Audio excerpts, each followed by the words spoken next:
Edson Helder, faço parte da comissão organizadora do segundo encontro de Psicologia Escolar Educacional da Paraíba e vou estar auxiliando como monitor nessa atividade de hoje.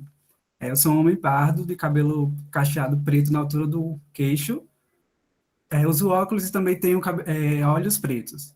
Estou usando uma camisa de botão azul e estou no meu quarto.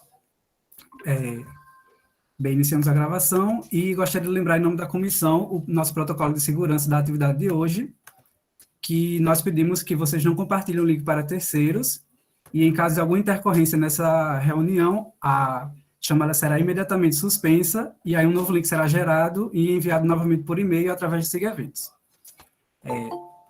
Essa deixa, eu gostaria de apresentar a mesa de abertura que estará compondo nessa atividade. Inicialmente, gostaria de chamar, representando o CRP3, a Comissão de Psicologia Escolar, Girlene Vieira Lopes, para fazer uma breve apresentação de 5 minutos, falando da importância do evento e da sua participação nesse momento. Ok, uma boa noite. Vocês estão me ouvindo bem? E conseguem me ver? Que bom, que alegria, viu, estar com vocês. Então, eu quero saudar a todos com muita alegria e dizer para vocês que é, assim, uma imensa satisfação que eu venho hoje, em nome da Comissão de Psicologia Escolar Educacional do CRP 13 Paraíba, na condição de presidente, agradecer essa possibilidade de participar de um tão grandioso evento, o segundo encontro de Psicologia Escolar Educacional da Paraíba. Para nós que fazemos a comissão, é um momento de crescimento e de partilha de saberes. Principalmente, gente, desse contexto atual que nós estamos vivendo em função da pandemia da Covid-19. Então, esse evento nos traz a possibilidade de sonhar e acreditar nos nossos sonhos. E eu gostaria aqui de pedir emprestadas as palavras de Rubem Alves, quando ele diz assim, que todo conhecimento começa com o sonho. E o sonho nada mais é que a aventura pelo mar desconhecido, em busca da terra sonhada. Mas sonhar é coisa que não se ensina, brota das profundezas do corpo, como a alegria brota das profundezas da terra. E como mestre, só posso então lhe dizer uma coisa: contem-me os seus sonhos, para que sonhemos juntos. Olha que convite especial, né? Contem-me os seus sonhos, para que sonhemos juntos. E eu quero também dizer para vocês, que bom que esse sonho existiu e tornou-se realidade, dando a possibilidade de muitos psicólogos e psicólogas que estão no contexto escolar para compartilharem, né, suas ricas experiências de atuação. E eu quero também aqui deixar a minha gratidão à comissão organizadora pela riqueza de temas que estão sendo abordados. Isso torna a psicologia escolar viva, muito viva, atuante.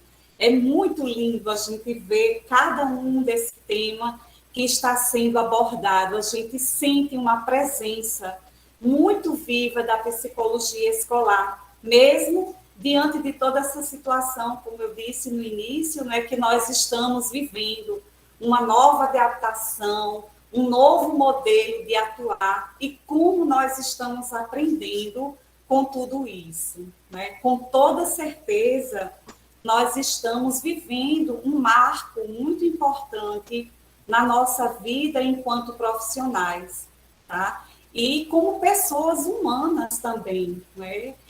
Tendo que aprender, tendo que recomeçar, tendo que ressignificar e dar sentido a tudo aquilo que nós fazemos.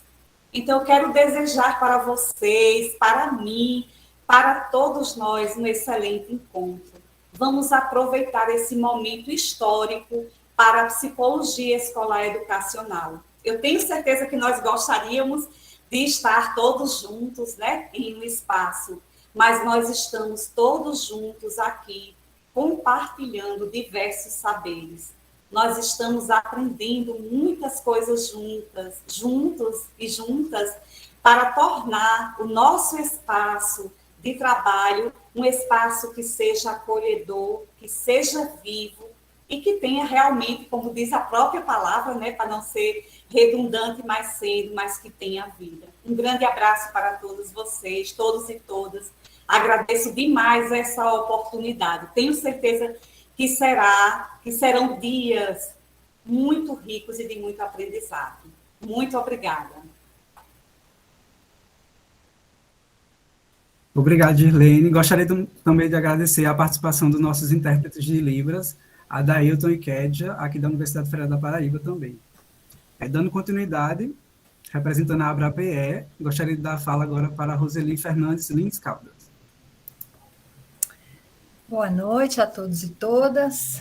Eu sou uma mulher branca, uso óculos, tenho um cabelo curtinho, atrás de mim tem um quadrozinho, uma cortina, eu estou com vestindo uma blusa verde e tenho um lenço estampado no pescoço. Quero agradecer muito a honra de participar da mesa, agradeço muito o convite, saúdo a todas as pessoas presentes, em nome da ABRAPE, Associação Brasileira de Psicologia Escolar e Educacional, uma associação com mais de 30 anos, ano passado fez 30 anos, e que tem trabalhado todo esse tempo pela educação brasileira com a finalidade de incentivar o crescimento da ciência e da profissão do psicólogo escolar.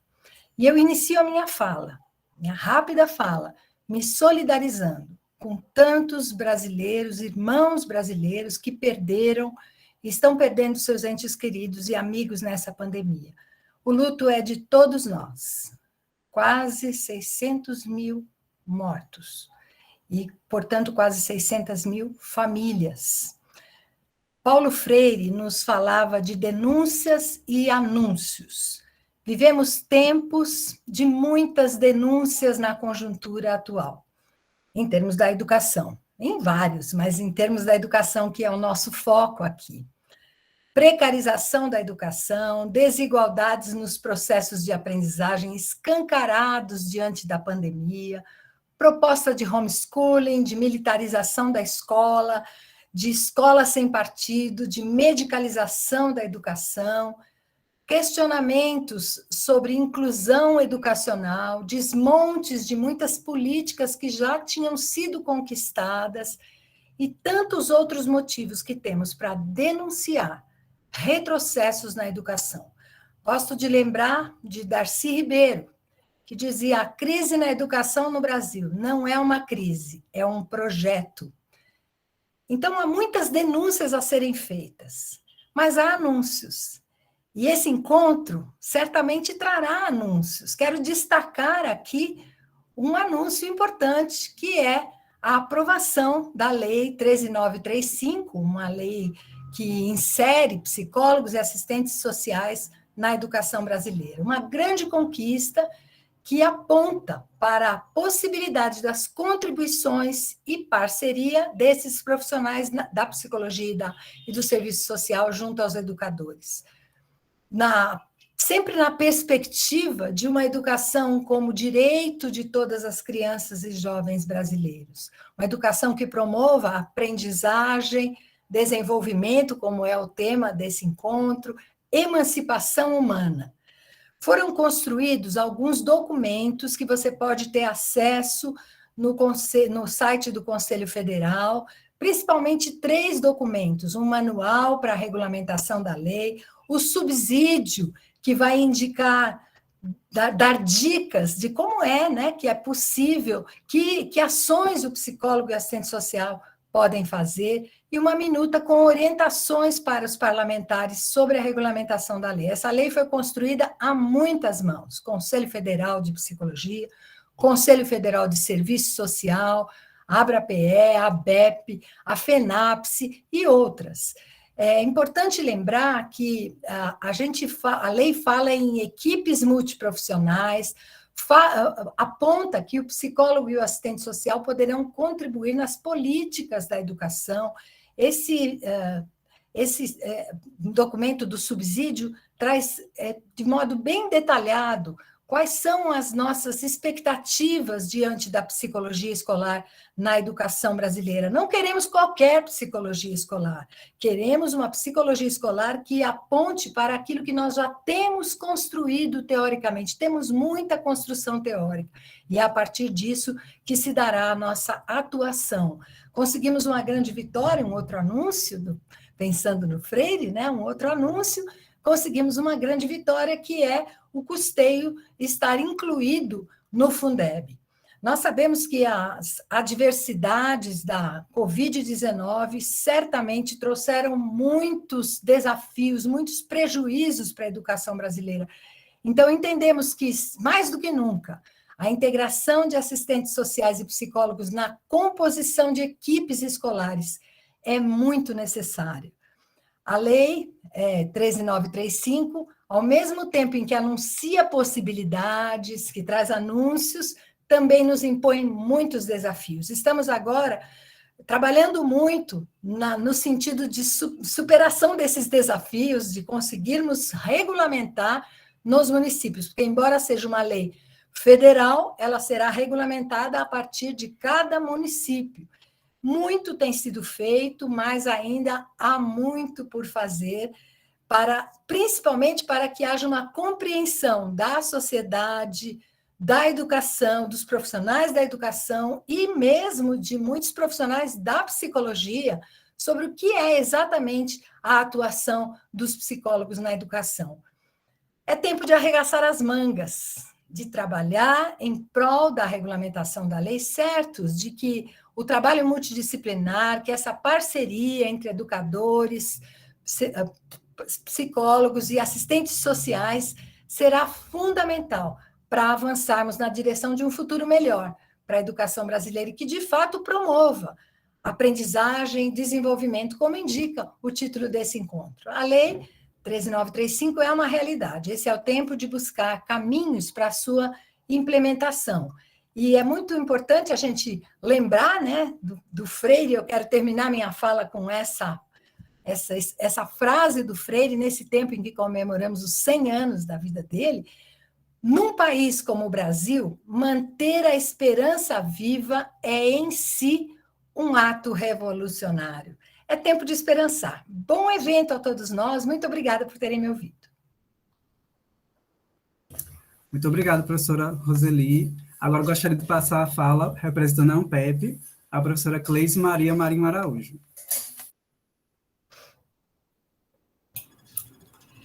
Olá, boa noite. Cumprimento as pessoas presentes. Eu agradeço em nome do Grupo de Trabalho de Psicologia Escolar o convite para essa mesa de abertura, nesse segundo encontro de Psicologia Escolar da Paraíba. Mais uma grande conquista dos colegas e colegas da UFPB que se comprometem com a psicologia escolar.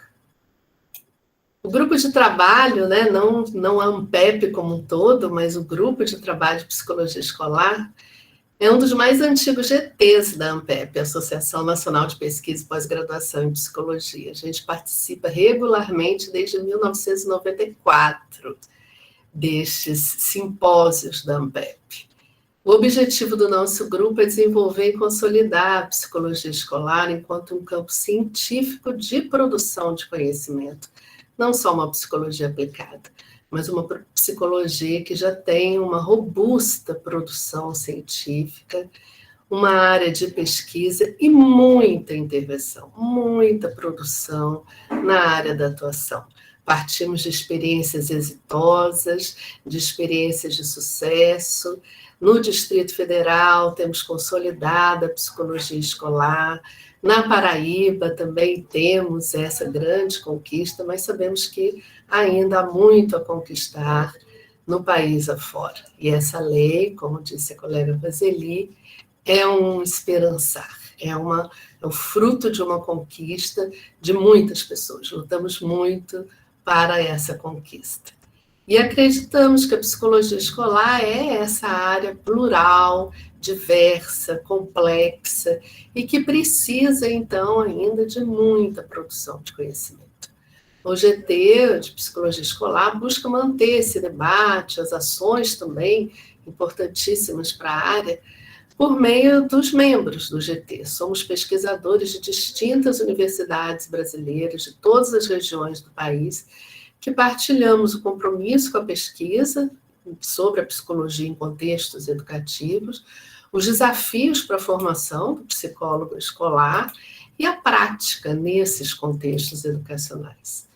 Então, para além da vasta produção individual que cada membro do GT tem, discutimos também, problematizamos muitos temas contemporâneos. E trabalhamos esse tema materializando-os em produções coletivas, que são resultado dessas trocas, desses debates, numa coleção de livros que é produzida regularmente desde 1996.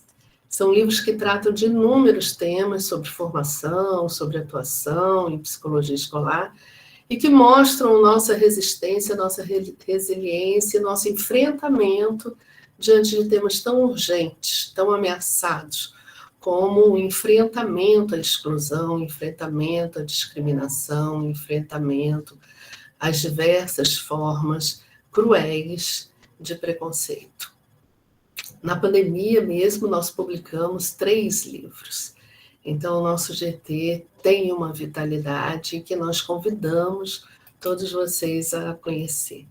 Nessa vitalidade, nós temos influenciado políticas públicas, educacionais, no âmbito municipal, estadual, federal, a partir dos resultados dessas nossas pesquisas, produções científicas, mas também das nossas ações políticas, de inserção em cada um desses contextos que a gente participa e produz também bastante material técnico, acadêmico e de utilidade profissional. Nossos trabalhos, então, são orientados pelo forte propósito de promover a visibilidade da psicologia escolar e também de defender a presença do psicólogo como esse profissional membro da equipe, membro constante, cotidianamente inserido nos espaços educativos, atuando nesses diversos níveis e modalidades, desde a educação básica ao ensino superior, na educação formal, na educação informal, que a gente vê adentrando, então, a psicologia escolar. Atualmente, então, eu sou Cleise Marinho, da Universidade de Brasília, estou na coordenação do GT de Psicologia Escolar, mas nós formamos uma coordenação bastante robusta e que todos os membros são igualmente importantes e extremamente ativos. Junto comigo na vice-coordenação tem a professora Poliana Galvão, da Universidade Federal do Maranhão, do Unicema, do Instituto Evoluir, e também a professora Lorena Cavalcante, como secretária, professora do Instituto Federal Goiano. Eu desejo que tenhamos momentos férteis de interlocução em prol da psicologia escolar nesses dias. Muito obrigada. Obrigado, professora Cleise. Gostaríamos também de agradecer a participação na coordenação do curso de Psicologia, representado pela professora Eloá Lozano de Abreu, também do Departamento de Psicologia, a professora Miriam da Silva Santos Barbosa, e também a participação do vice-diretor do Centro de Ciências Humanas, Letras e Artes, Marcelo Sitkovic. E aí, nesse momento, gostaria de passar a fala para a professora Mônica de Fátima Batista Correia, nossa presidente do segundo encontro de Psicologia. Boa noite.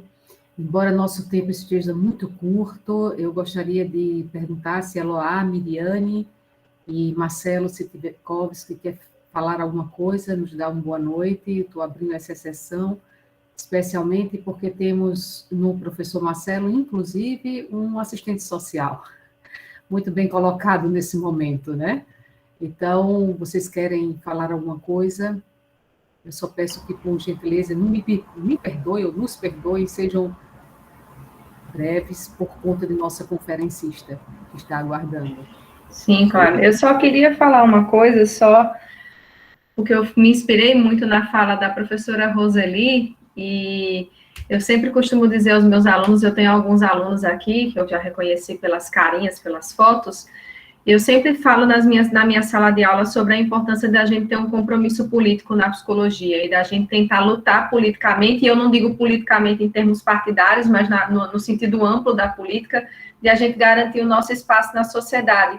E eu acho que a escola, a psicologia educacional, a escola educacional, é um dos exemplos de uma área que já conseguiu, aos poucos, e mostrar como essa luta, de fato, dá resultados, e como a gente não pode desistir dessa luta política para conquistar o nosso espaço na sociedade. Então, eu acho que a psicologia como um todo tem que se inspirar para mostrar que, embora às vezes demore 20 anos, a gente tem que continuar lutando para conquistar esse nosso espaço político na sociedade, cada vez mais. Então, eu acho que esses eventos que buscam estimular nos alunos esse espírito de coragem, porque precisa de muita coragem para fazer isso, devem ser muito valorizados e parabenizados. Então, eu só queria dizer isso no sentido de dar um parabéns para a comissão organizadora. Eu olhei os temas da programação, tudo que está sendo colocado lá, e eu acho que as discussões são extremamente relevantes para a gente entender esse nosso espaço político e social, o que é que a gente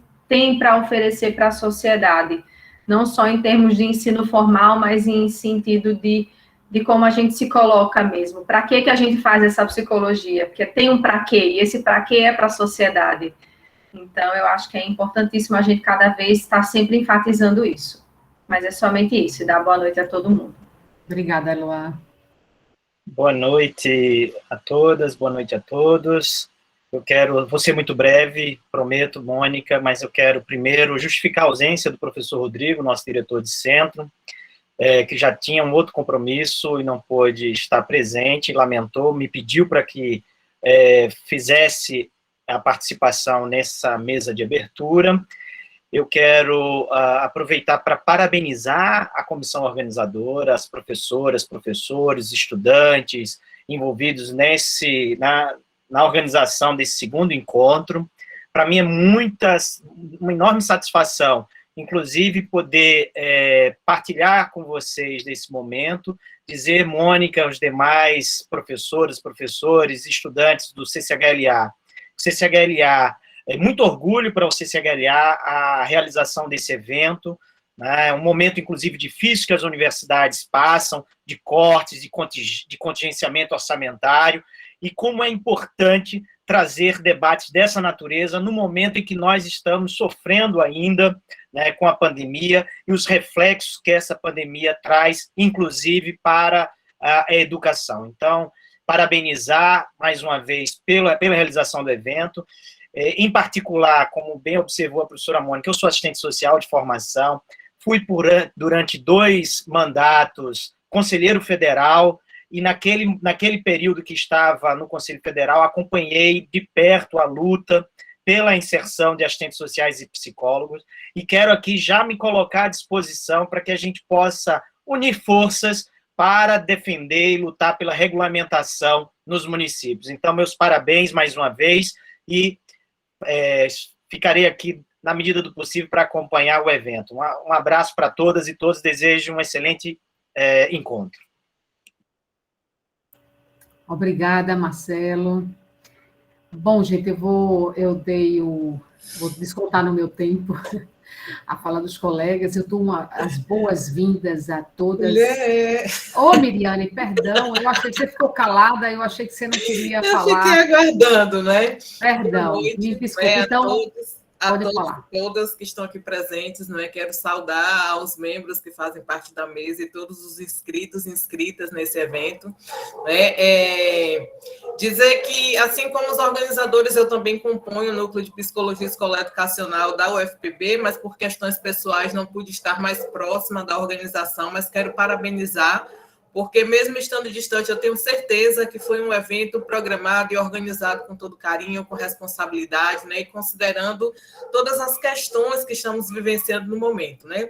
E eu quero fazer uma breve reflexão sobre como nós, psicólogos escolares, fomos chamados a refletir a nossa prática na década de 80, quando passamos a questionar o significado do que era estar incluído na escola. Né? Se tratava apenas da mera matrícula, da mera garantia de vaga, ou a questão da apropriação do conhecimento, não é? Que foi algo discutido de forma pioneira pela Maria Helena Souza Pato e que fez a psicologia escolar educacional rever essas práticas, rever teorias, metodologias, não é? E alcançar o status que hoje nós temos, não é? No sentido de assumir esse compromisso social, assumir um compromisso político, um compromisso humanitário com o público ao qual nós nos deparamos no nosso cotidiano de trabalho.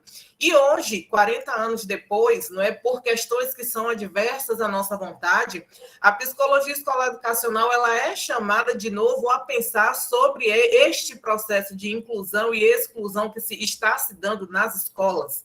Então, nós temos hoje escolas que estão funcionando em formato remoto, universidades também, né? E quem é que está inserido nesse processo? Quem é que está tendo acesso a essas questões, ao conteúdo, né? Quem é que está tendo acesso aos formatos em que as aulas estão acontecendo, né? Que demandas estão surgindo em termos de saúde mental, em termos de adoecimento na escola, em termos de adoecimento no trabalho, e que chega para nós psicólogos. Então, eu acho que nós estamos vivenciando, como já foi mencionado, um outro momento histórico. Um momento em que nós, psicólogos, precisamos agora rever essas práticas e que futuramente serão, né, estarão registradas acerca do que a psicologia escolar educacional estava fazendo no seu contexto de trabalho nos anos de 2020, 2021 e muito provavelmente 2022.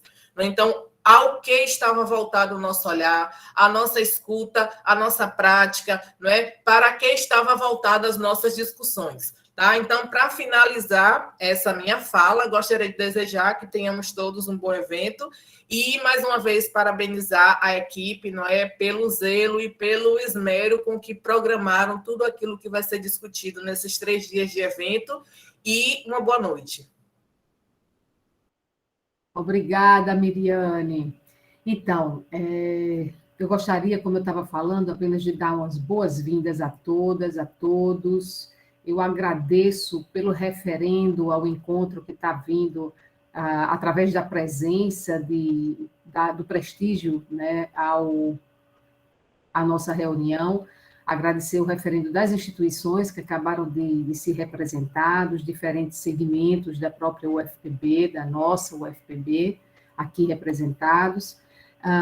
Aos colaboradores, em especial aos convidados que estavam em cursos, conferencistas de abertura, de encerramento, de maneira muito especial ao Núcleo de Psicologia Escolar Educacional do Departamento de Psicologia da Universidade Federal da Paraíba. Nós somos especialmente 4, a própria Miriane que acabou de falar, tem eu, tem a professora Fabíola e o professor Henrique, que estão aqui na sala presentes, e que podem nos dar um tchau, se fazer representar também, principalmente, então, a comissão, mas de maneira, lançando muita luz a 3 pessoas que foram muito especiais para a gente nessa organização, os 3 alunos de pós-graduação e graduação, que é Bianca, Gleidson e Tércia. Muito obrigado em nome da comissão, vocês foram guerreiras e guerreiros, e estão e continuam sendo firmes e fortes e de uma competência ímpar. Parabéns a vocês e nosso obrigado. Veja, é uma satisfação a gente sediar um ambiente de discussão em psicologia escolar direcionada à atuação da psicologia junto ao chão da escola. Eu participei ainda como aluna, já que a gente está falando de tempos, né? Estava em final de curso do primeiro Congresso de Psicologia Escolar, realizado pela ABRAPE, em Valinhos, há muitos anos atrás, em 1992, salvo engano, e começou ali um casamento, quer dizer, já tinha, né, que perdura até hoje com muita satisfação. Eu encontrei o meu lugar, como a maioria dos que estão aqui representados, e isso é uma coisa muito boa, quando a gente consegue chegar a essa altura e dizer isso. Então, é uma satisfação a gente sediar esse ambiente de discursos, de discussões, com tanta diversidade. É importante dizer que, para a forma como a gente vê essa atuação em psicologia escolar educacional, é absolutamente necessário esta diversidade. Diversidade de ferramentas, diversidade de discursos, diversidade de atuações, diversidade de olhares. Isso é muito importante e a gente tem que se dar as mãos e ter mais momentos como esse, onde a gente possa reconstruir, ressignificar e compartilhar experiências e conhecimentos. E é isso o que a gente quer proporcionar sediando esse ambiente de discussão. Nós temos o orgulho aqui na Paraíba de termos sido o primeiro município a legislar que o psicólogo escolar educacional estivesse na escola. Nós já temos isso regulamentado e muito antes da nacional. Então, isso talvez faça muita diferença para a gente ter uma equipe que eu considero que é muito fortalecida e muito comprometida. Os que conhecem mais de perto sabem disso, né? E por isso, de novo, dou os parabéns ao nosso núcleo. Enfim, nós nos mantivemos. Nosso encontro deve ser, a gente planejou que fosse bienal e decidimos manter, apesar do contexto que a gente está vivendo, e nós estamos aqui com vocês de luto, não só pelas pessoas, como falou Roseli, mas luto pela educação, especialmente a educação pública, que está em uma situação absolutamente desfavorável, mais do que em qualquer época, que sempre foi, né? Bom, as diversas contribuições, como eu falei, são essenciais, são bem-vindas, e eu quero abraçar todos vocês no acolhimento dessa diversidade. Eu peço desculpas, eu não fiz a minha audiodescrição no início, mas agora com a minha voz junto à minha descrição, eu sou uma mulher parda, de cabelos escuros, estou de óculos, um óculos mais ou menos transparente, um colar para me deixar mais elegante, bem grande, e uma camisa colorida. É isso. Eu agradeço mais uma vez a todos e a todas, ou seja, em resumo, muito obrigada, e dessa forma eu declaro para vocês que a gente tem o evento, que até hoje era pré-evento, o nosso encontro de psicologia escolar educacional da Paraíba, porém com áreas nacionais, porque a gente tem contribuições, se vocês virem na programação, de vários lugares do território nacional.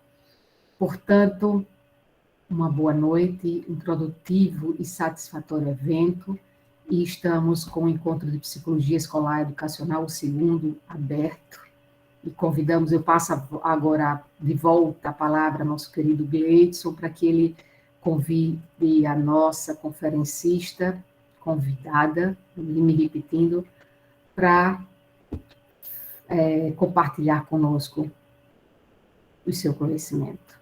Boa noite, obrigada.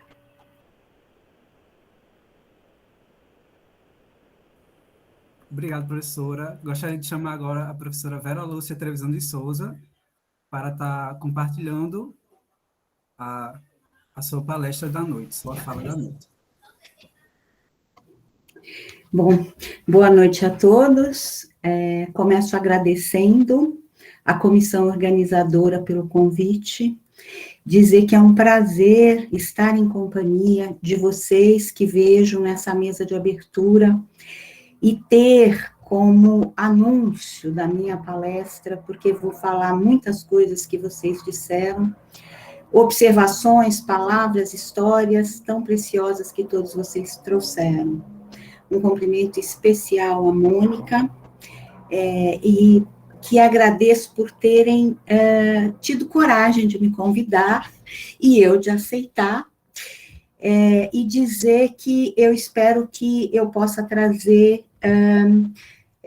mais questionamentos ainda do que já temos, que inspirem as nossas reflexões. Cumprimentar Girlene, cumprimentar Cleise, minha coordenadora do GT, cumprimentar Roseli, professora Eloá, Mariane, Marcelo, Mônica, Gleidson e os demais organizadores. Muito obrigada.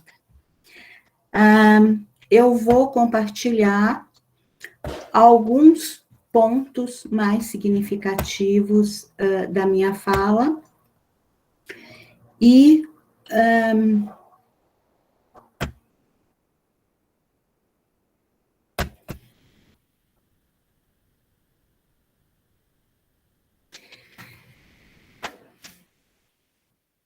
escolho como tema essa proposta de agora é lei e também é pós-pandemia, que psicologia escolar, que mudanças, que desafios. O correr da vida embrulha tudo. A vida é assim. Esquenta e esfria, aperta e daí afrouxa. Sossega e depois desinquieta. O que ela quer da gente é coragem. Quando eu me dei conta da complexidade que envolve hoje o campo da psicologia, sobretudo a psicologia escolar, que só recentemente foi reconhecida como legítima, e como tal, o profissional que a ela se dedica pode figurar como profissional da educação e da escola, e também das condições que caracterizam a vida de crianças, jovens e profissionais que habitam, hoje mais desabitam, as escolas, fiquei apreensiva por ter aceito falar a vocês nesta conferência que abre um evento de grande relevância como este. Por algum tempo, fiquei me perguntando que contribuições poderia trazer a este momento, de modo a inspirar as reflexões e práticas que compõem as demais atividades de grande riqueza que acontecerão nesses próximos dias. Fiquei convencida de que seria muito importante trazer algo para além do que tem sido posto como objeto, como campo, como legislação, como ações, enfim, que circunscrevem de modo justificado os debates que têm acontecido nos últimos meses em todas as regiões do Brasil. É realmente confortante ver este movimento acontecendo, sobretudo para quem nos últimos 40 anos tem estado na escola como apêndice, tendo de batalhar espaços para poder intervir e buscar transformar condições que emperram o desenvolvimento de crianças, jovens e adultos. Também alguém que viu de perto a luta de muitos colegas por consolidar práticas e teorias que pudessem sustentar proposições que impactassem ações políticas favoráveis à atuação do psicólogo na escola. Enfim, trata-se de um momento histórico para a psicologia escolar e educacional. E participar deste evento, neste momento, é no mínimo uma honra, mas também uma grande responsabilidade. Enfrentar essa difícil tarefa de falar a vocês me conduz a chamar outras vozes para me auxiliarem a dizer o que devo e preciso. Poetas, filósofos, teóricos e artistas, que trarei para iluminar algumas das temáticas que tratarei nesta noite. Em seu livro Grande Sertão, Veredas, Guimarães diz: cada hora de cada dia, a gente aprende uma qualidade nova de medo. Então, já declarando minha apreensão, assumo este lugar de fala em um momento de crise, resultante de uma confluência de acontecimentos que nos colocam como pessoas, profissionais, cidadãos, em situação extremamente vulnerável, à mercê da incerteza que tem caracterizado nossas vidas em todos os âmbitos. E no firme propósito de inspirar aqueles que me assistem a refletir sobre a psicologia escolar e educacional e suas contribuições à superação dessas condições de ameaça à vida e ao desmonte de conquistas socioeconômico, político, cultural, educacional, enfim, anuncio o lugar de onde parto para trazer as questões que apresentarei a seguir. Faz escuro. mas eu canto. Penso que esta frase, tema da Bienal de Arte de São Paulo, que abriu a visitação no início deste mês, sintetiza o momento que estamos vivendo. Tempos de escuridão, de horizontes invisibilizados. Os curadores da Bienal justificam a escolha do tema dizendo que estamos em tempos escuros, mas um escuro que é feito, criado. E a proposta é que olhemos para esse escuro, e nesse escuro, buscando a luz que ainda há nele, delinear vultos e sombras, pois o escuro não é sólido ou insondável. Nele também há cantos, porque é possível ouvir vozes sem luz.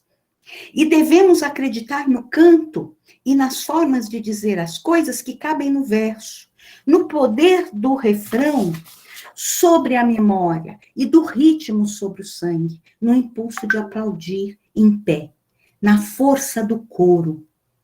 E finalizam dizendo, faz escuro, então cantemos. A expressão que nomeia uma exposição de arte contemporânea da importância da Bienal, que expressa produções de caráter humano genérico, derivadas do mundo atual, constitui-se bela metáfora para nos animar a refletir sobre nossas possibilidades de canto. Mas por que cantar?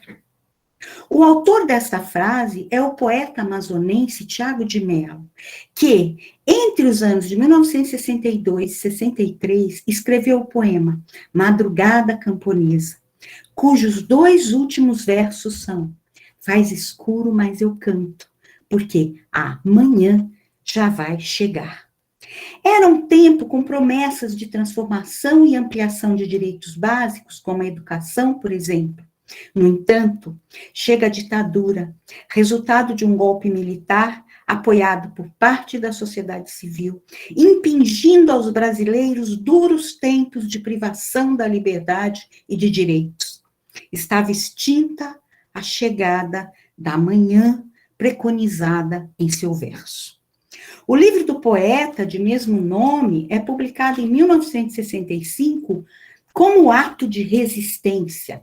E o mesmo verso, faz escuro, mas eu canto, dá nome a uma canção de Nara Leão no álbum Manhã de Liberdade, em plena ditadura, em 1966.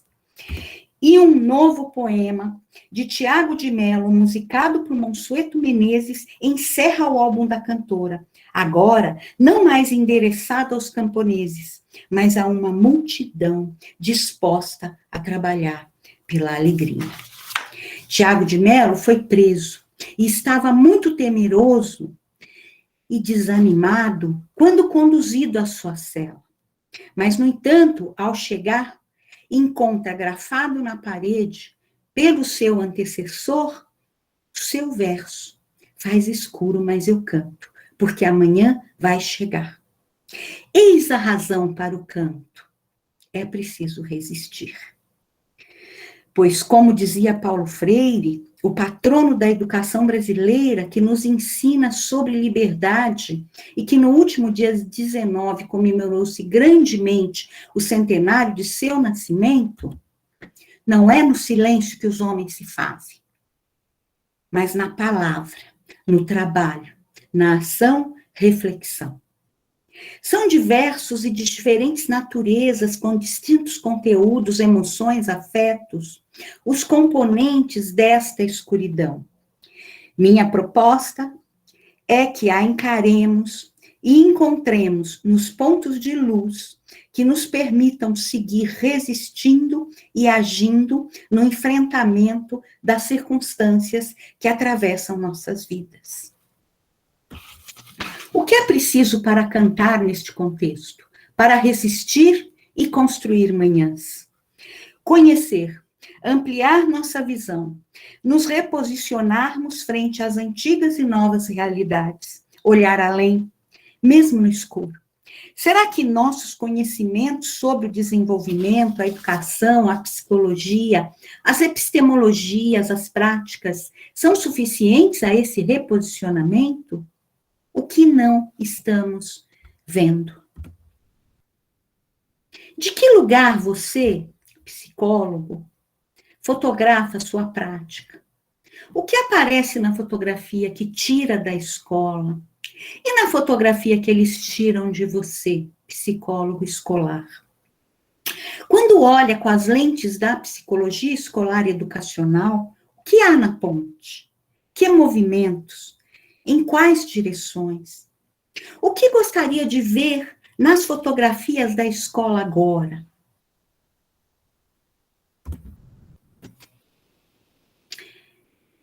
Buscando expandir o campo da psicologia escolar e educacional, porque a cabeça da gente é uma só, e as coisas que há e que estão por haver são demais, de muitas, muito maiores diferentes. E a gente tem de necessitar de aumentar a cabeça para o total. São muitos os avanços e conquistas da psicologia escolar e educacional, como disciplina dentro da ciência psicológica nos últimos anos, seja no âmbito da produção de conhecimentos, teórico, metodológico, como referia a professora Cleise Marinho há pouco, ou do desenvolvimento de práticas profissionais, como mencionaram os membros na mesa de abertura, a clareza quanto ao seu objeto e aportes teórico-metodológicos. Trata-se de um corpo de conhecimentos teórico-práticos que visa ao coletivo, focaliza as relações, ilumina, atua na promoção do desenvolvimento dos sujeitos em espaços educativos. Vê o sujeito como constituído no e pelo social, em suas dimensões afetivas, cognitivas, sociais, políticas, que se desenvolvem de modo integrado, conferindo-lhe condições para agir e transformar o mundo, mundo passível de ser conhecido e transformado somente nas interações de que participam os humanos, em sua diversidade e multiplicidade de valores e crenças. Meio social, que é fonte de desenvolvimento. Consoante a esses avanços da psicologia escolar, ela se consolida como prática profissional necessária e imprescindível nas escolas, garantida pela Lei 13.935, de 2019, aprovada após anos de lutas de colegas. Abrem-se novos campos de debates sobre o que deve ser a psicologia nas escolas. Debate este amplamente exercido nas diversas localidades do Brasil atualmente. Abrem-se também novas possibilidades de atuação profissional e novos desafios à formação do psicólogo. Respiros, sem dúvida. Alimento para o canto. Anúncios de manhãs. Mas agora somos parte da escola. O que temos a ver com ela?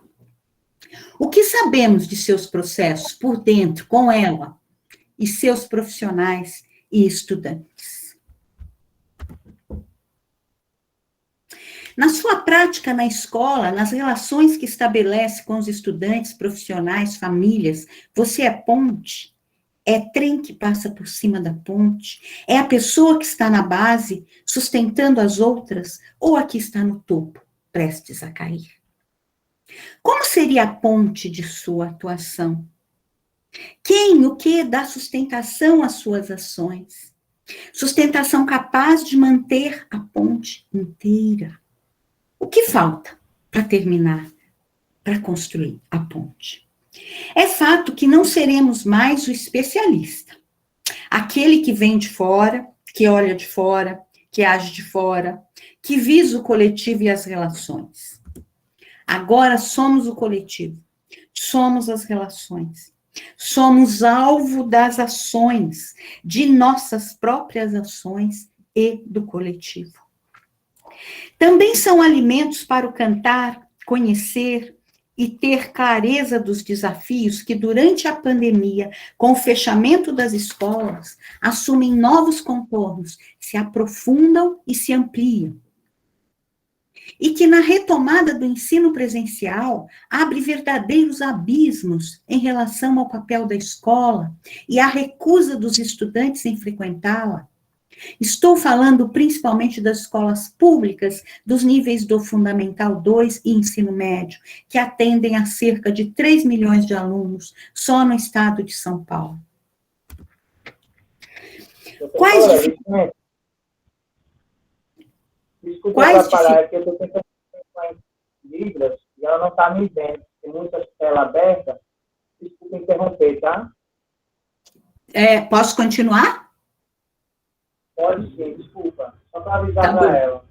Tá bom. Quais dificuldades permeiam os espaços educacionais? Será possível agir, planejar ações, propor mudanças, sem conhecê-los? Uma pesquisa da Fundação Carlos Chagas, realizada em 2020, nos mostra que, em função da pandemia da Covid-19, 39 milhões de alunos deixaram de frequentar as escolas, correspondendo a 81,9% dos alunos da educação básica. O que fazer perante essa brutal interrupção de tantas vidas escolares? E perante o que a pesquisa chama acertadamente, o acirramento das desigualdades de acesso e de oportunidades para esse imenso contingente de crianças e jovens. Esse mesmo relatório nos mostra que professores e gestores se viram inesperadamente frente a um novo modelo de escola, em que as maneiras possíveis de contato com os alunos passam a ser remotas por intermédio de plataformas e equipamentos digitais, ou por meio de recursos como apostilas e cadernos de atividades.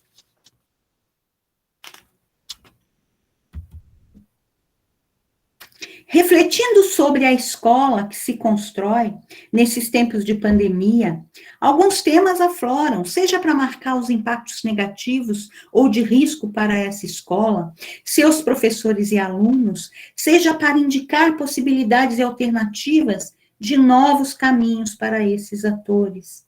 É inegável, no entanto, que várias mudanças ocorreram no modo de se organizar e não efetivar o ensino-aprendizagem.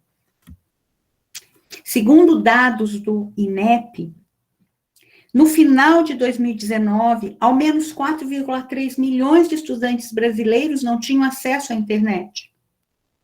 Tem sido amplamente divulgado pela mídia em geral e por pesquisas desenvolvidas por várias áreas que uma parcela significativa dos alunos da educação pública brasileira não conseguiu acompanhar as aulas ministradas remotamente e não aprendeu os conteúdos ensinados no período em que as escolas permaneceram fechadas. Tal fato tem sido atribuído a vários fatores, como a inadequação das didáticas utilizadas pelos professores, que reproduzem o formato das aulas presenciais, mesmo sem o recurso da interação face a face, as dificuldades das famílias em auxiliar ou orientar seus filhos, ou mesmo criar condições e espaços para que consigam acompanhar as aulas em casa, ou ainda a falta de incentivo e apoio para os estudos, sem falar na ausência de interação com os colegas, vivência das mais valorizadas pelas crianças e jovens.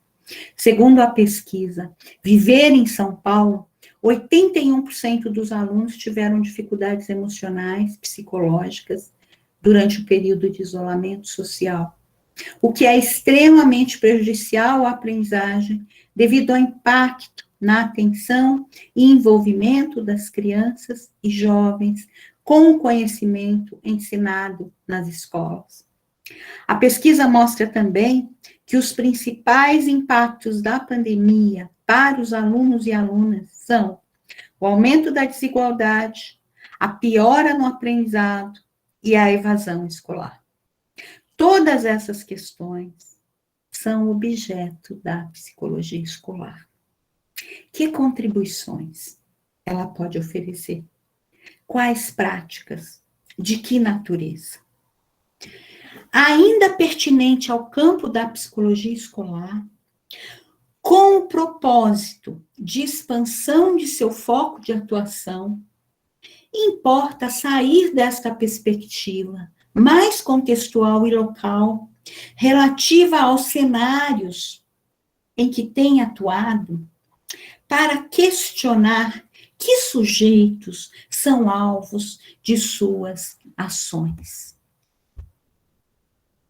Se a psicologia escolar tem como alvo a promoção do desenvolvimento dos sujeitos, e se esse desenvolvimento ocorre de modo imbricado com o meio físico e social, cabe pensar que sujeitos são esses, em que sociedade vivem e viverão, em suas dimensões local e global, que questões devem perpassar o processo educativo de modo a formar as futuras gerações aptas a construir seu futuro e superar condições de vidas precárias?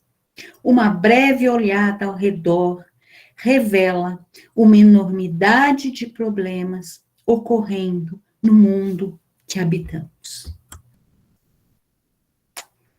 Os efeitos do clima, as queimadas, as questões indígenas, a fome e a miséria, a poluição, os conflitos políticos e disputas de territórios, só para citar alguns. O que fazer em relação a esses problemas? Ignorar? Chamar atenção apenas? Ou buscar agir? Cada um dentro de suas possibilidades e compromisso com o social. Qual nossa fatia de social a intervir? Sem dúvida, as escolas, as comunidades e os espaços educativos em geral. Manolis Dafermos, professor e pesquisador da Universidade de Creta, na Grécia, e estudioso da obra de Vygotsky, em seu potencial para inspirar ações de transformação social, em recente palestra ministrada no ISCA, pergunta: estamos vivendo ou somente sobrevivendo? Para citar acontecimentos e fenômenos que têm ocorrido nos mais diferentes lugares do mundo e afetado a vida das pessoas. Segundo ele, e o noticiário diário aqui confirma, o mundo está queimando, a natureza se destrói, parte a parte, todos os dias, e os conflitos de diversas ordens, além do coronavírus, da crise climática, ameaçam empurrar milhões de pessoas à miséria e à fome no mundo, conforme demonstram dados da Oxfam Internacional, e eu diria que também empurram crianças e jovens para fora da escola. Neste contexto de crise, institui-se a necropolítica, termo criado por Achille Mbembe, filósofo, teórico, político e historiador camaronês, ao analisar as ações e discursos de alguns governos que, para validar políticas de segurança, reforçam alguns estereótipos, segregações, inimizades e até mesmo extermínio de determinados grupos. A necropolítica é definida como uso do poder político e social, especialmente por parte do Estado, de forma a determinar, por meio de ações ou omissões, quem pode permanecer vivo ou deve morrer. Só recorrendo a Guimarães. Para as coisas que há de pior, a gente não alcança fechar a porta. A Covid-19 tem gerado um agravamento de uma crise já existente. Suas consequências escancaram a desigualdade social vivenciada diariamente por indivíduos em locais onde o isolamento é praticamente impossível. A situação é um anúncio de dados possivelmente preocupantes que podem evidenciar a necropolítica em locais de vulnerabilidade. O mundo queima, mas as chamas não o iluminam. A escuridão persiste. qual o papel da educação neste contexto? E da educação escolar? E da psicologia, uma vez que passa a integrar a equipe escolar? Que mudanças nas ações, nos currículos, cujas necessidades já estavam postas antes da pandemia e que agora se aprofundam, manifestadas pela recusa dos estudantes em voltar à escola? Será que as crianças e jovens perceberam que não precisam da escola? Que aprenderam, se habituaram a viver sem ela? Como restituir à escola seu papel de fomentadora do desenvolvimento? O que pode a psicologia? Retomando Manolis, não queremos apenas sobreviver, queremos viver. Apenas sobreviver nos mantém na passividade, não promove potência de ação. Segundo Spinoza, filósofo que inspirou Vygotsky em sua compreensão sobre o papel dos afetos na constituição do psiquismo humano, os afetos que se ligam à passividade são afetos tristes, que não mobilizam ações ou pensamentos, mas nos faz apenas persistir na existência e nos mantém na servidão. Apenas sobreviver nos afasta do conhecimento das causas que nos mantém na condição de oprimidos pela situação social. Impede o desenvolvimento do pensamento crítico ou da tomada de consciência, como defende Paulo Freire. Justamente o que nos possibilita visualizar novas possibilidades de futuro ao transformar a compreensão de nossa situação atual. É processo, sem dúvida, de enfrentamento.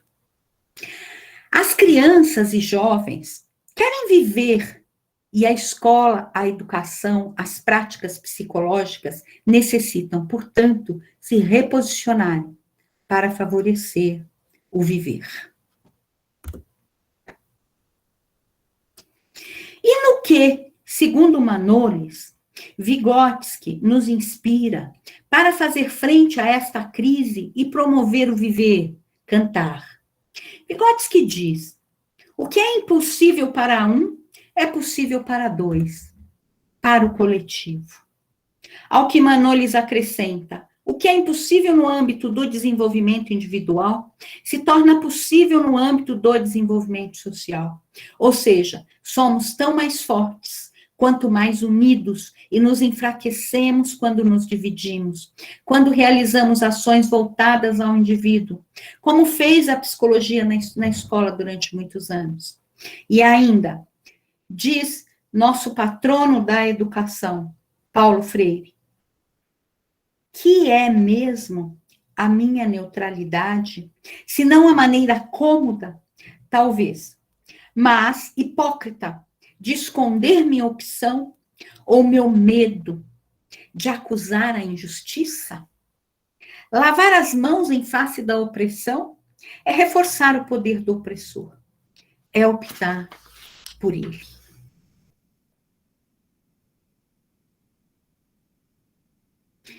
Eis aqui o maior desafio a ser enfrentado pelo psicólogo escolar como profissional da e com a escola. Agir coletiva e colaborativamente.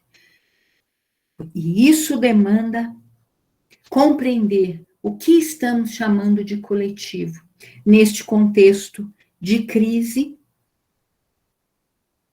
que enfrentamos.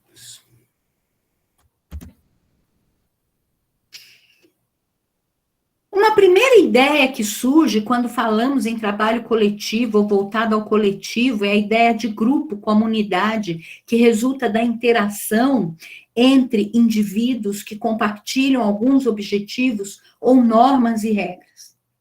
Martim Baró fala de processo grupal, considerando o grupo uma experiência histórica, situado em dado espaço e tempo, fruto das relações cotidianas que incorporam no presente aspectos gerais da sociedade, como as contradições, por exemplo.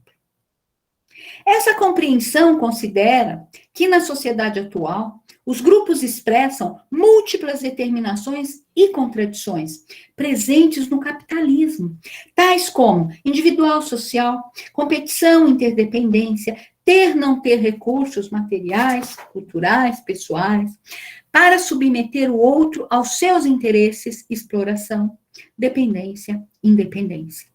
Martin Baró critica o que seria uma tendência da psicologia social em trabalhar com grupos na perspectiva dos pequenos grupos, de dar ênfase nos elementos subjetivos das relações e desconsiderar a história dos indivíduos ou dos grupos, favorecendo a naturalização das realidades de cada contexto.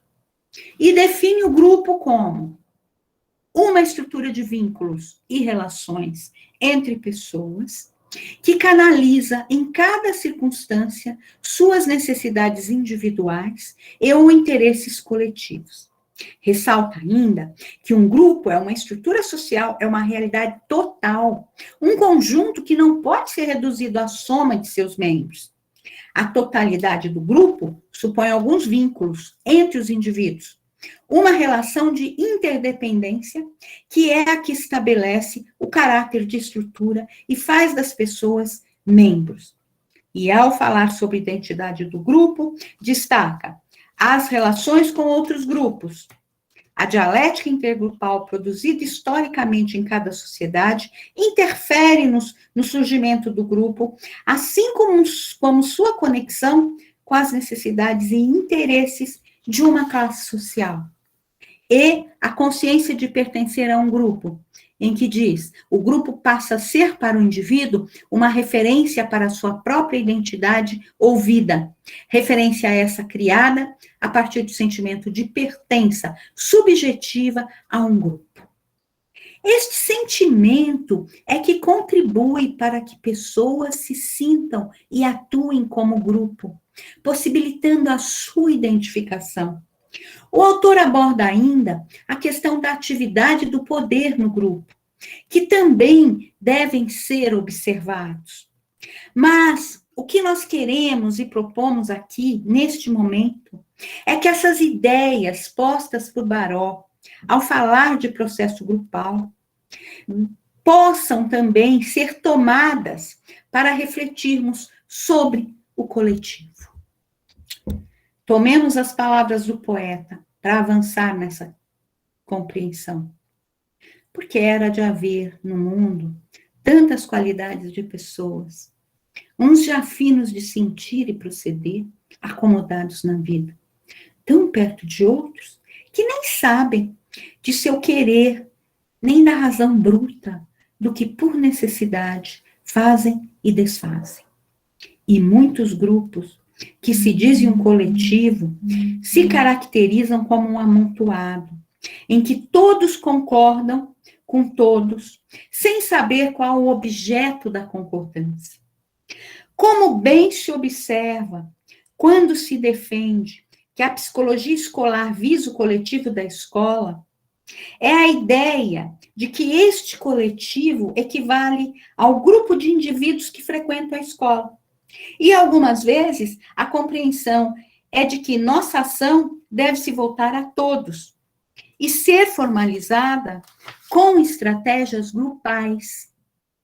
Não se problematiza, via de regra, a própria ideia de coletivo, tal como propõe Baró, por exemplo. Como nos vincularmos a esse coletivo? Como compreender e analisar esses vínculos? Como planejar ações colaborativas para intervir nessas relações? Como mediar as necessidades individuais e coletivas? Qual a história deste coletivo? Por que se vincula do modo como se apresenta na atualidade? Quais conflitos e contradições? Outras questões a se pensar dizem respeito ao complemento da definição de grupo para Baró. Uma realidade total, um conjunto que não pode ser reduzido à soma de seus membros. A totalidade do grupo supõe alguns vínculos entre indivíduos, uma relação de interdependência, que é a que estabelece o caráter de estrutura e faz das pessoas membros. Se tomarmos o coletivo da escola como uma realidade social, é preciso pisar devagarinho nesta nova realidade. Ir perscrutando, procurando brechas vinculares, de modo a fazer parte do grupo.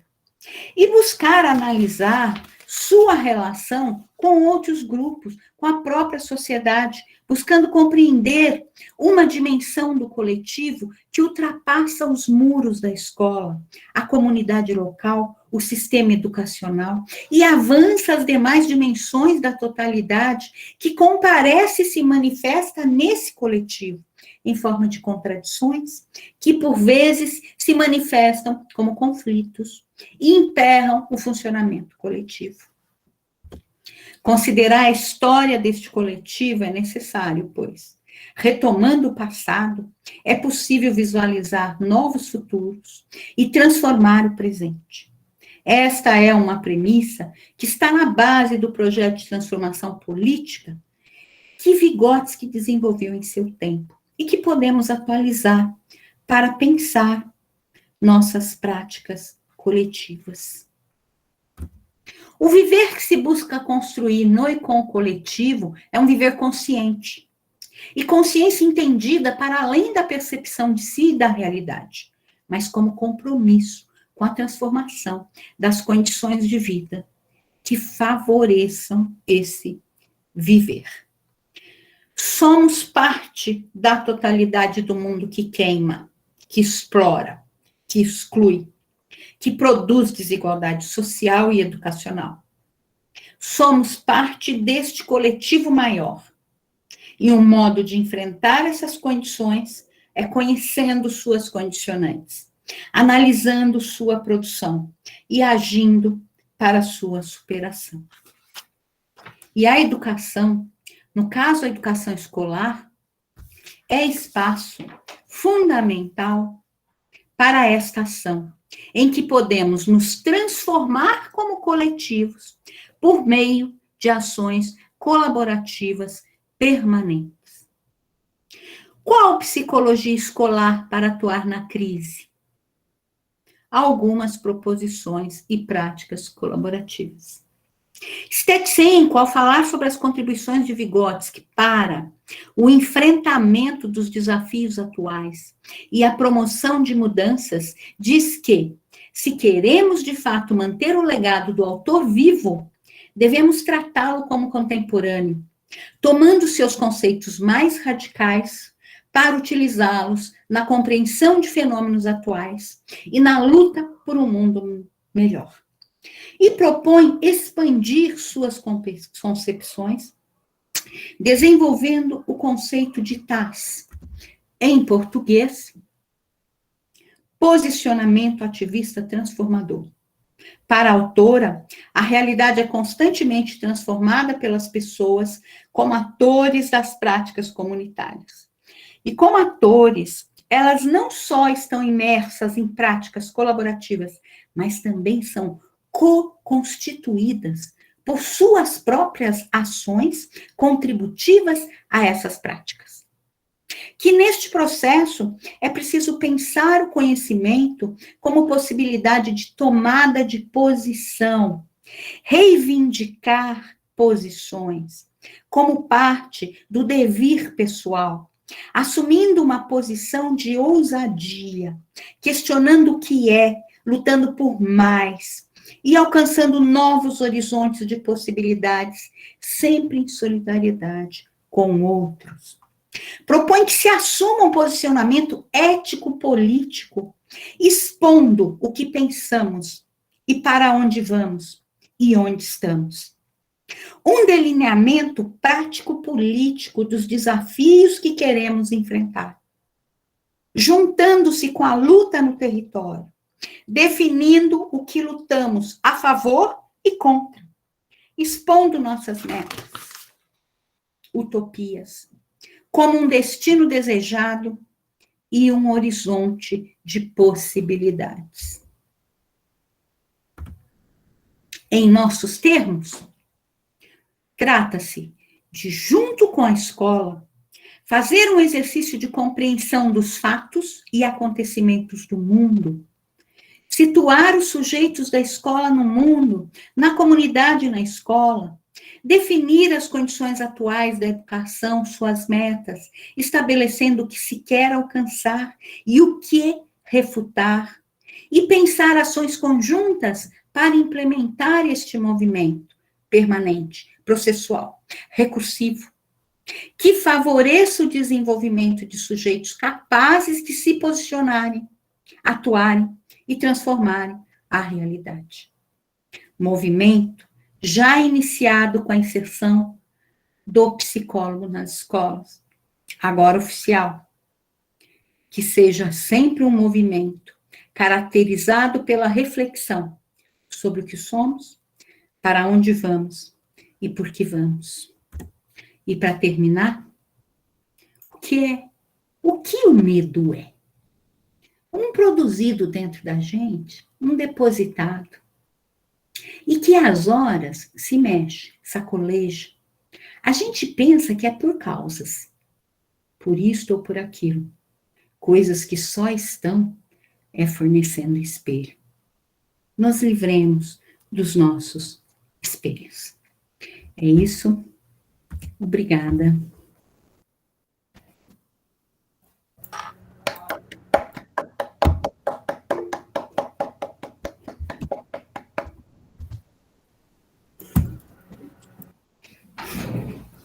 Obrigada, Vera. Com você, Gleidson.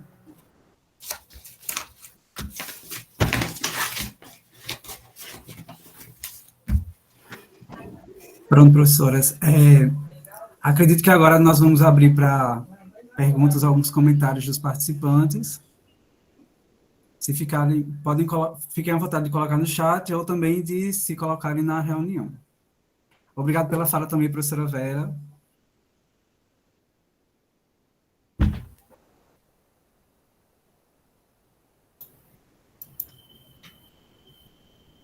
Quero te agradecer, Vera, que lindo, que bom te ouvir. Poesia, imagens, coisas que nos fizeram refletir, pensar, aprendi. Muito obrigada. Faz tempo que a gente não se vê, né, de perto. Muito, muito obrigada, gostei muito, parabéns.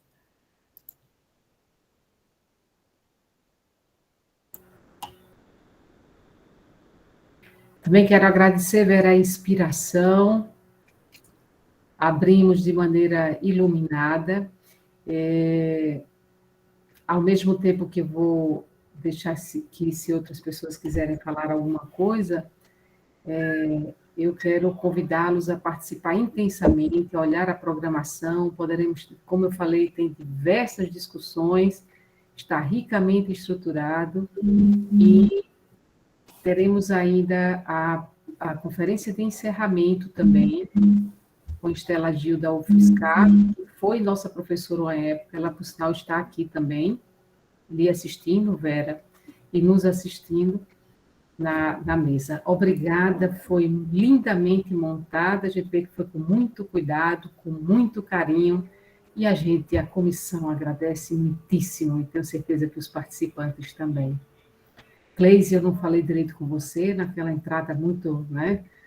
Obrigada pela presença. Roseli também, um prazer enorme em tê-la aqui conosco.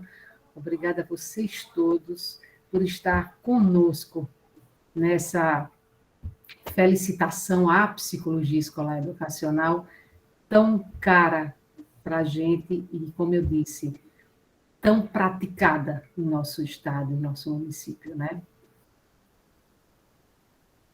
Fabíola, Henrique, queridos, querem falar alguma coisa? Eu quero, né?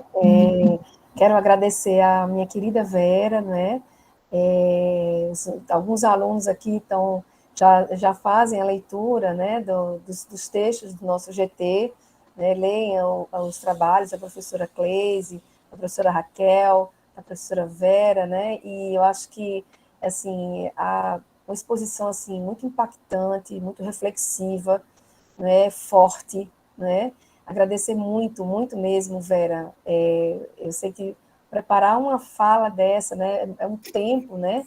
É todo um desdobramento aí dentro de uma agenda que eu sei que é muito, né? Muito complexa. Então, assim, só agradecer mesmo, de verdade, aqui, a oportunidade de ouvir você mais uma vez e refletir, né?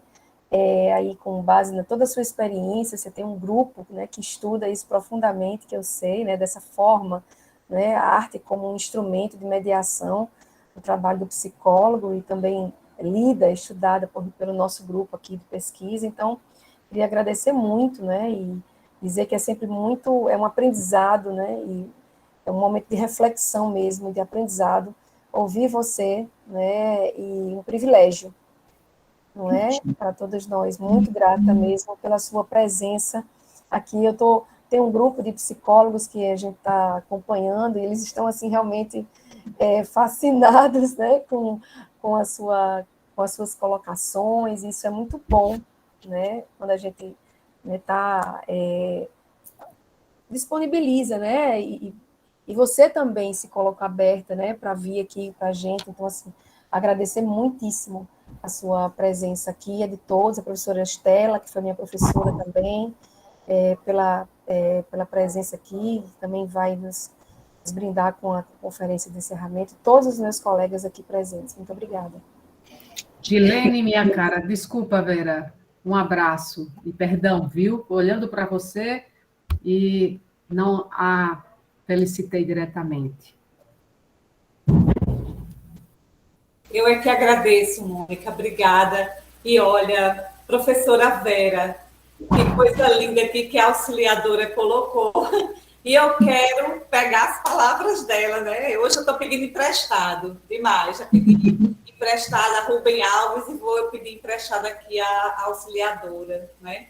Que tudo isso é para que a gente possa dormir realmente de uma forma muito tranquila e muito cheia de esperança. Eu acredito sempre nisso. A sua fala me traz uma paz, uma vontade tão grande de não sair da escola nunca. E me traz muita tranquilidade e muita esperança. Muito obrigada. Que beleza, que fala linda. Henrique. Eu cumprimento a todos e todas e parabenizo a Vera. Assim, eu estou emocionado, Vera, com a sua fala, por resgatar uma coisa que é bem difícil nesses nossos dias, né? Uma esperança viva mesmo, assim, a partir de um lugar tão difícil que a gente está imerso agora, de um lugar tão árido. Você falou com grande propriedade, tanto do ponto de vista, né, do sertão, aí, quando você traz essa perspectiva do sertão como uma forma de existência, quanto também com essa apropriação dos nossos referenciais teóricos mais caros, né? Achei muito bela a sua fala, muito verdadeira para esse momento e muito esperançosa, terrivelmente esperançosa a sua fala. Meus parabéns, eu fico muito feliz por estar aqui com vocês, por ter participado desse momento, e eu espero que todo o encontro reflita essa sua fala terrivelmente esperançosa. Obrigada. Então, acho que a gente pode encerrar. Eu esperei por Gleidson já foi. Gleidson, você tem algum aviso para nos dar? Alguma coisa? Só reforçar para acompanhar a programação proposta, né, através do link do Siga Eventos ou também pelo Instagram do evento. Ok. Boa noite a todas, boa noite a todos. Alguém quer ainda falar? Desculpa, Fabíola fez uma cara ali que eu pensei que era... Foi, não, eu falei assim, já vai encerrar, eu fiquei, como assim? Já não tem mais ninguém que gostaria de se colocar? Assim, desculpa, mas é porque eu fico assim, querendo ouvir mais e querer saber se as pessoas querem se colocar. Pronto, dentro do nosso horário seria até 20h30, Fabíola, por isso que desculpa. Mas então... se alguém quiser ainda falar, mas é porque 20h30 seria nosso fechamento, e eu entendi que a gente deu um tempo. Eu estava com 9 horas. Eu estava com 9 horas na minha cabeça. Então... Eu entendi que ninguém queria falar, mas se alguém ainda quiser, a gente pode ouvir, mas eu tive a impressão que estávamos todos querendo descansar para começar um novo dia e, assim, inspirados. A Fabiola está disposta, a Fabiola está aguentando o rojão até 9 da noite, está de parabéns, ela, viu? Eu vou só fazer uma fala bem rapidinha, Mônica, só para dizer assim, emendando no que eu falei no começo, eu estava escutando a fala da professora Vera Lúcia, e embora eu não seja diretamente do campo da área escolar, eu trabalho com educação moral, né? Eu trabalho com psicologia do desenvolvimento moral, eu trabalho com educação moral, e algumas vezes eu sou questionada pelas pessoas de por que eu faço isso, sabe? Se é um trabalho tão pequeno, você vai fazer uma intervenção com 10 crianças numa escola, numa cidade, isso vai fazer diferença? Aí eu digo, eu tenho que acreditar que vai fazer diferença.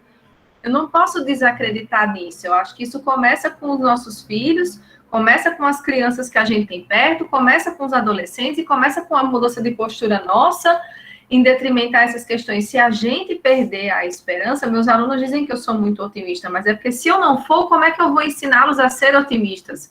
Como é que eu vou ensiná-los a acreditar no poder transformador que a psicologia tem? Então, eu tenho que ser uma representante dessa coragem. Então, eu acho que a gente tem que estar sempre lembrando disso, porque realmente o dia a dia, ele é muito desgastante. O dia a dia, ele quer puxar a gente para acreditar que não funciona, que não adianta, que é melhor a gente ficar só fazendo o básico mesmo, porque acaba com a nossa saúde mental, acaba com a nossa energia, a gente não tem tempo para dar conta de tudo. Mas aí eu sempre digo para os meus alunos que não é dar conta de tudo, mas é fazer o melhor que a gente pode dentro das condições que a gente tem. E aí a gente melhora as condições e cada vez a gente pode fazer melhor. Então, eu acho que o processo educativo, ele vem no sentido de estimular isso, né? De que muitas vezes o que a gente faz, a gente nem mesmo vai receber os frutos, digamos assim, os resultados. Isso talvez nem chegue na nossa geração, mas em algum momento precisa começar para chegar em alguma geração, senão não vai, a gente não sai do canto. Então, eu acho super realmente importante a gente estar reforçando essa coragem dentro do campo acadêmico e mostrar que tem sentido o que a gente faz, que não é só para fazer currículo, não é só porque a gente tem um concurso ou alguma coisa na universidade, ou alguma obrigação, ou uma pesquisa, ou uma coisa assim, vai para além disso, sabe? Eu tento sempre me fortalecer pensando assim. É verdade. E em educação, né, como é que você se move se você não acreditar? É isso que gera o movimento. Mais uma vez, eu quero agradecer, Vera, pela sua dedicação e inspiração para esse momento, a Roseli, a Cleise, ao CRP representado, a nossa querida Girlene, a todos vocês, a Eloaco na coordenação, aos colegas Fabiola, Henrique e ao nosso querido Gleidson, Tessia e Bianca. Eu que agradeço vocês todos. Obrigada. Boa noite, descansem e vamos ao produtivo evento. Boa noite. Boa noite.